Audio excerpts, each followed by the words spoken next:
يعني انا جالي مره واحد حاول الانتحار اكتر من مره وفاكر ان انا كده تعاطفت معاه.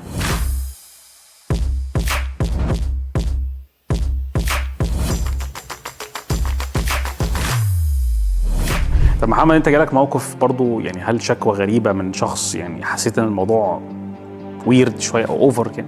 يعني ممكن قابلت تجربة سابقة، يعني انه حد حياته باظت بسبب موضوع الصلاة. يعني انه يعني كان مرتبط بحد وسابته علشان موضوع الشعر اللي بيقع وشكله اتغير. فدي من الحاجات اللي طبعا يعني لما بتشوفها بتأثر فيك. يعني انت بتعرف قيمة الحاجة اللي انت بتعملها. انت مش بس بتزرع شعر وبتحسن شكل، لا انت ممكن تعالج مشكلة في الأساس هي مشكلة.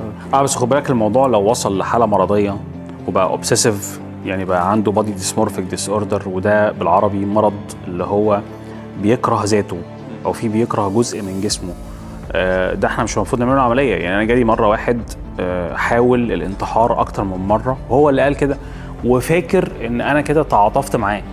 هو اكشلي انا لو كنت عملت له عمليه كنت هغلط اكتر، وهو كان هيتضايق اكتر، وكان الموضوع مش هيتحل، لان هو عنده مشكله لازم يعالجها نفسيا. ولما نقول له روح لدكتور نفساني احنا كده بنوجهه اصلا، صح؟ لا طبعا لازم. الناحية النفسية دي احنا مش متخصصين في الناحية النفسية، ولكن بروحك في الشق اللي يخص عملية الزراعة ان احنا ممكن نقدر نساعده بالموضوع ده.